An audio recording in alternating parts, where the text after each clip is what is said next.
Coca-Cola and Fairlife are in deep, deep trouble here. And we're not going to be taking a plea deal.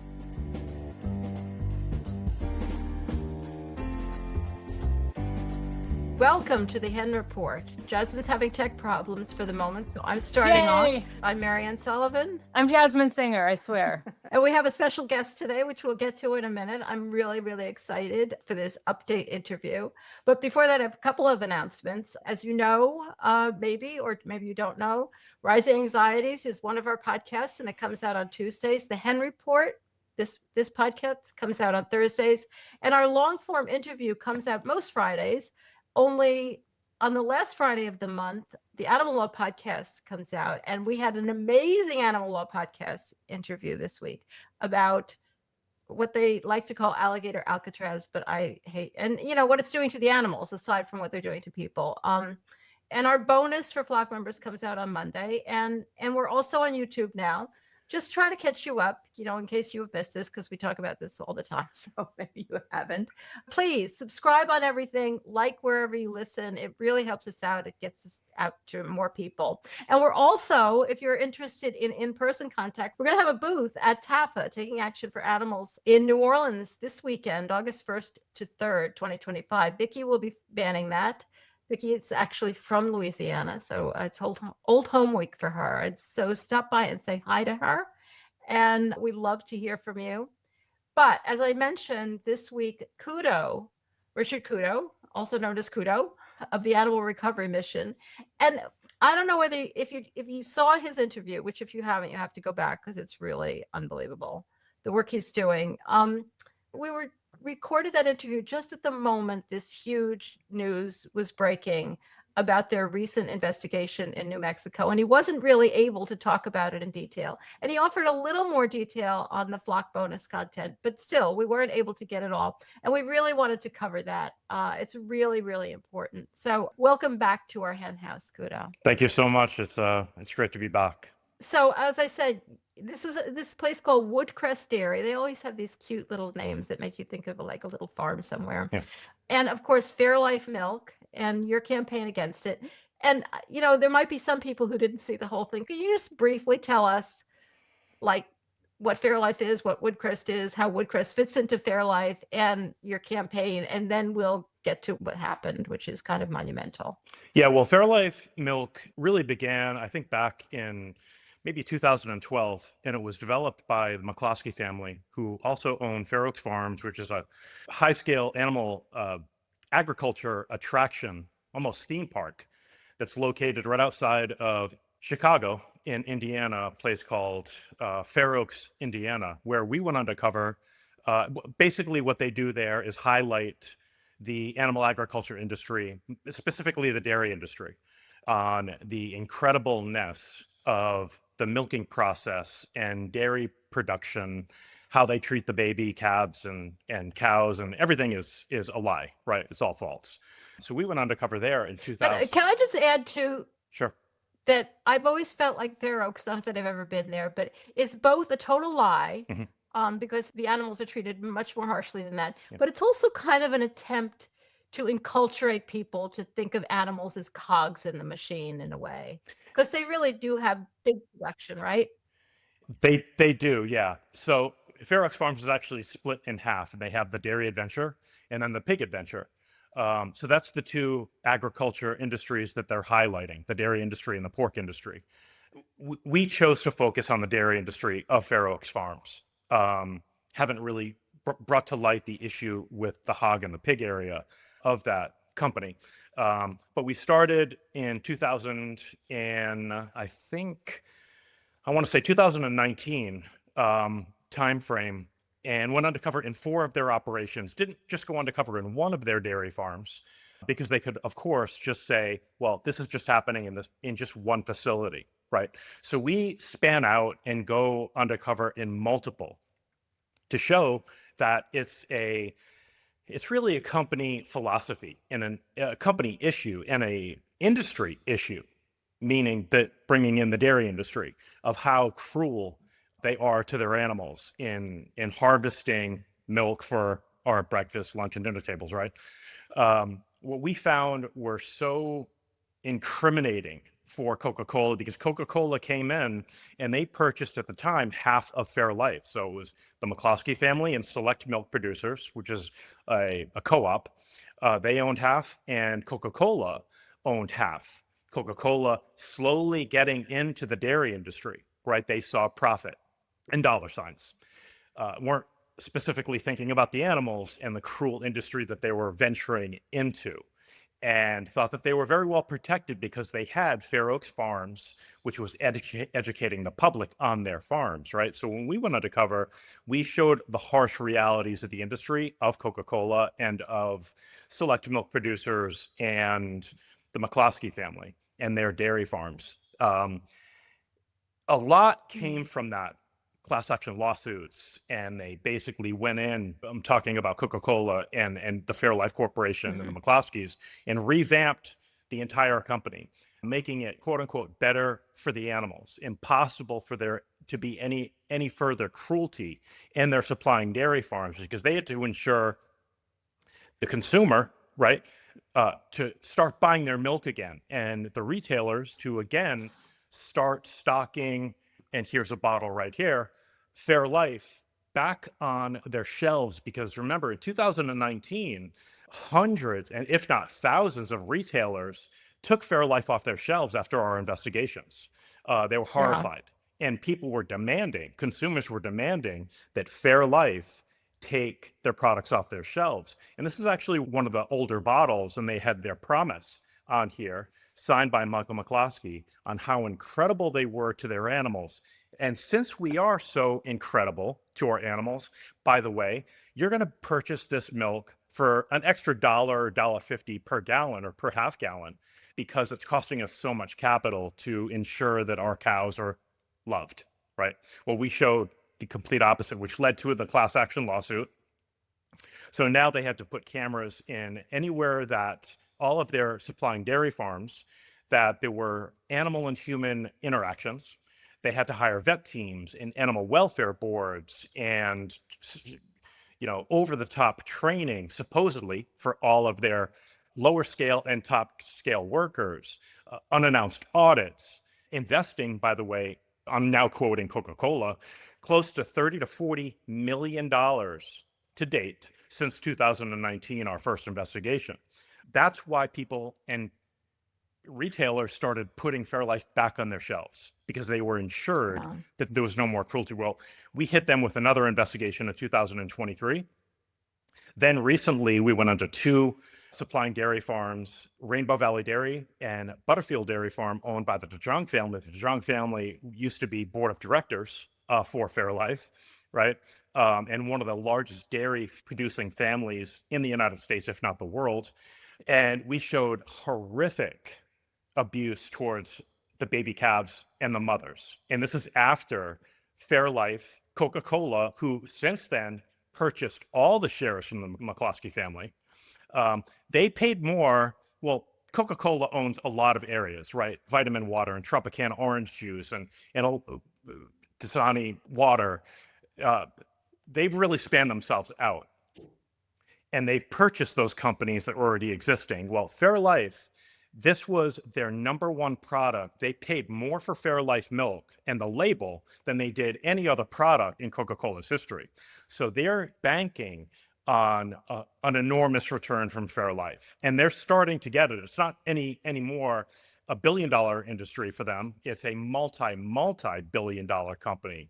And the Fairlife brand is actually faster growing product than Diet Coke, incredibly enough, which now leads us into the investigation we're going to talk about today, which is Woodcrest. So then when we stopped going undercover in Arizona and finished those cases, then we moved to Roswell, New Mexico, and that is titled Operation Fairlife, New Mexico, Woodcrest Dairy. And this is the actual report that I'm holding that you can now find on our website, animalrecoverymission.org, and go through this report. But this was sent to the sheriff's office and a lot of enforcement when we finished this case, which is pretty severe. Can I just ask you, who owns Woodcrest? Was it a dairy they were contracting with, or was it owned by Fairlife, or was it owned by the McCloskeys?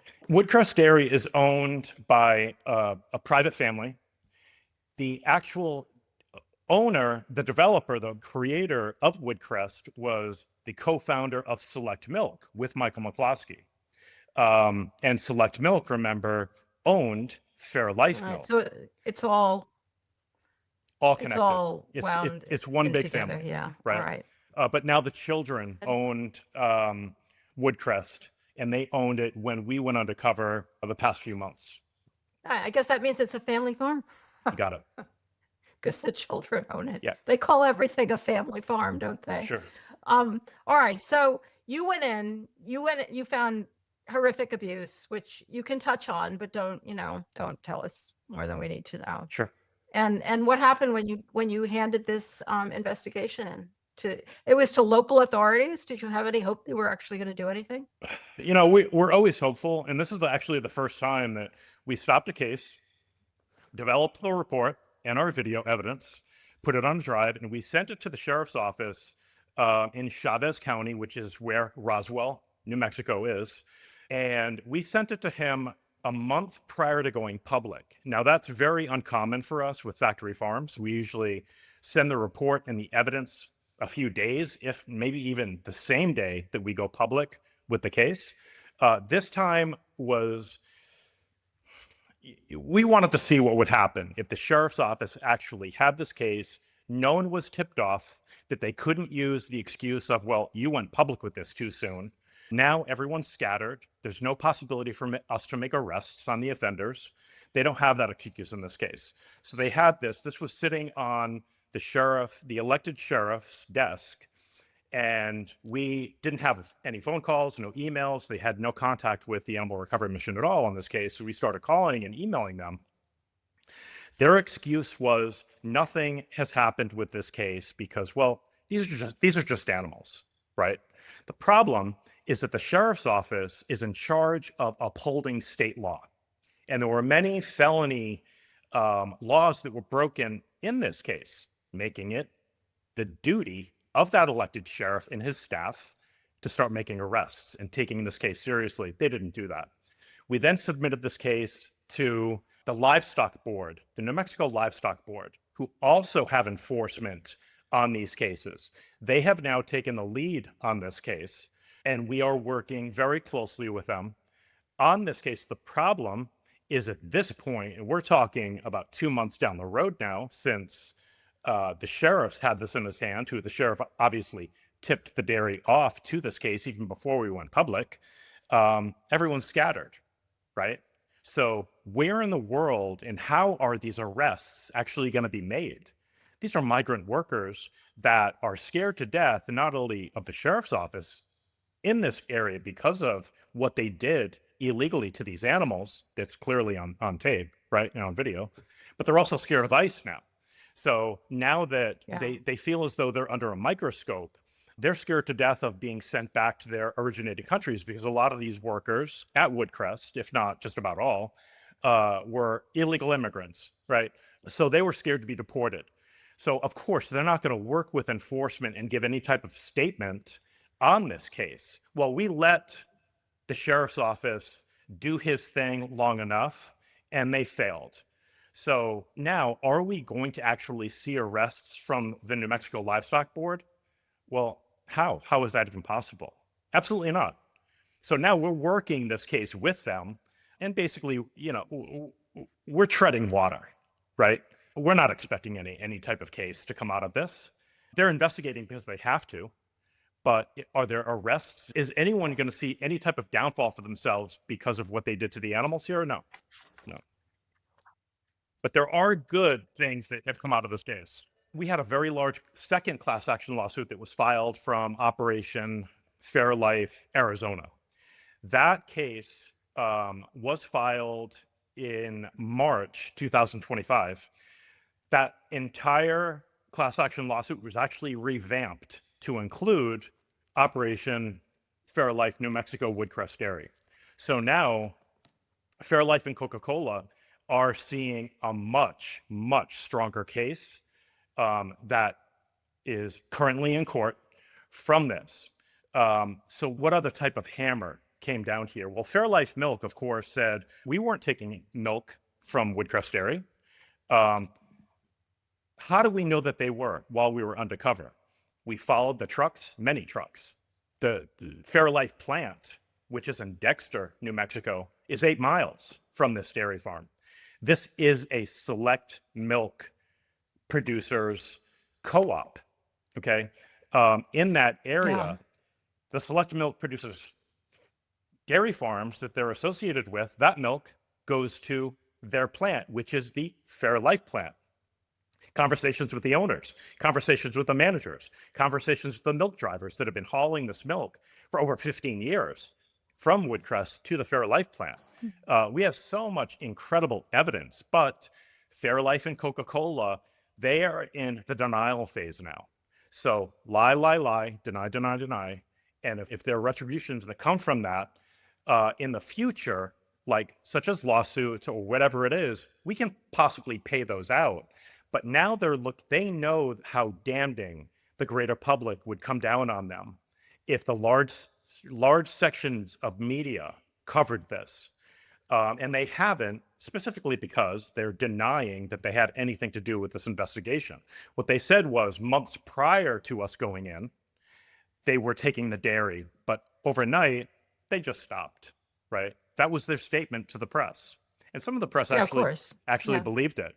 So what else has happened? Well, we're suspecting that Fairlife canceled the contract right after they had knowledge of this investigation.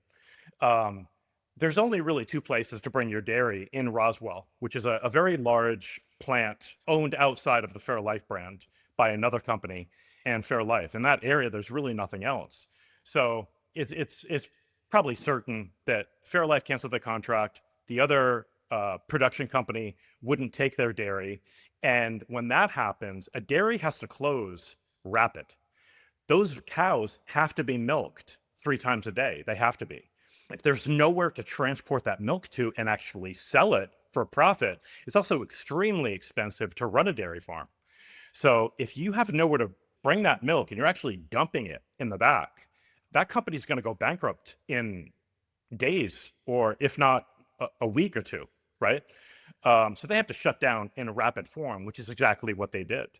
So the livestock board actually sent one of their teams out to look into the allegations of abuse, and they didn't find one Oh, worker. they did. They didn't find one worker, and they found a small handful of cows, not understanding what was happening here.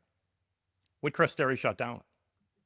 There is no So it's just like it's kind of like an amazing combination of circumstances. Because when I first heard about this, I was like, how did they get the dairy shut down? And like going to the Livestock Standards Board, that's not going to do anything in any state that I know of. But it was this combination of circumstances and your ability to really track everything to Fairlife. It's almost as if you've used the fact that Fairlife has put this like patina of credibility on this milk against them by like that was the key. The government wasn't going to do anything. The Livestock Standards Board wasn't going to do anything. But because you had this class action lawsuit that could give a black eye to Fairlife, which is trying to present itself as like very fancy and really special, that you were able to get this amazing result. And, we have a Fairlife plant just opening right outside of Rochester, New York. And I want you to come here and I want you to do the exact same thing to them. Yeah.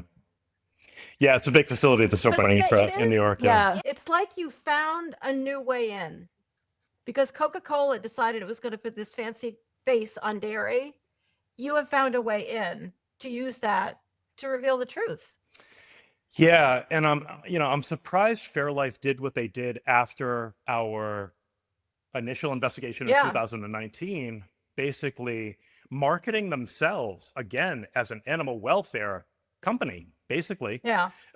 because of their new policies that they put in place, right? Did they not think that ARM was smart enough to go undercover and they're supplying farms again? If not, They clearly didn't. They underestimate this movement all the time. I think they did. And that's a big downfall of the president, of the executives of Coca-Cola and Fairlife, and their marketing department. How stupid are these people? Excuse my French, but it's comical. So when we went undercover again, the abuse was worse than in 2019. The crimes Yeah. in Roswell, New Mexico, Woodcrest, were so horrific that these animals were being tortured, not because of trying to quote unquote discipline them, but everyone there, they were literally getting off on torturing these animals. It was a Wow. normal daily routine where they actually had made their Yeah. jobs fun by brutally torturing cows when they were in head gates.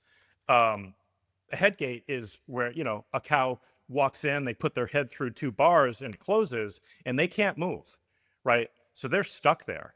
And that's when the torture really began for these mothers that were in labor, right? They're about to have a baby and they're being beaten with wrenches and metal pipes. When they are giving birth, they prior to contracting in the contracting process, so they weren't ready to give birth to their babies. The baby's legs were being chained and they were cranking the babies out of these mothers prior to contracting, prior to the birthing cycle. That was killing the mothers. It was killing the babies. And these people liked it. It was an incredible thing to see. Yeah, I mean, who knows what happens to people when they live in the midst of this kind of cruelty? It damages people in horrific ways. But I just think that too often, though, investigations, and you were making this point that you couldn't go after the workers, but too often in our movement, I think the buck has stopped with the workers.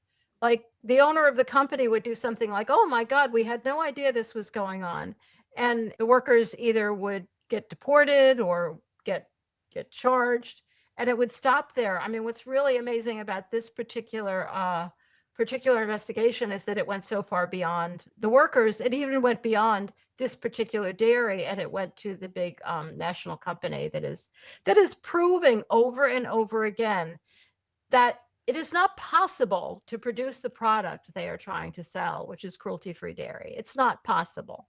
Well, now they know that. If it was right? possible, they'd do it. Yeah. So what's happened from this case as well, to your point that you just made, is Fairlife for the past 5 years, since our first investigation, have been marketing themselves and reselling their premium milk as an animal welfare product because of Operation Fairlife New Mexico.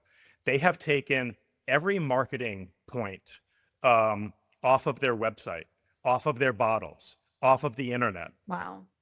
claiming that they're an animal welfare, high standard type of company. Everything now overnight is erased and gone. So Wow. Fairlife can no longer claim any of these animal welfare policies are in place and everything is perfect with our animals. I don't think that you will ever hear that from them ever again in false marketing. And what's around the corner powerful. is that in part they took this literature off there because we sealed the deal with our animal recovery mission, sealed the deal with our investigation in New Mexico after Arizona, and they know it. What they're going to be facing in a federal court now with these 3 new investigations in different states, right? 3 completely different farms. Coca-Cola and Fairlife are in deep trouble here. And we're not going to be taking a plea deal. There are going to be no plea deals here in this case, like there was in 2022, settling for $21 million. This is going to go to court. We are going to be doing depositions.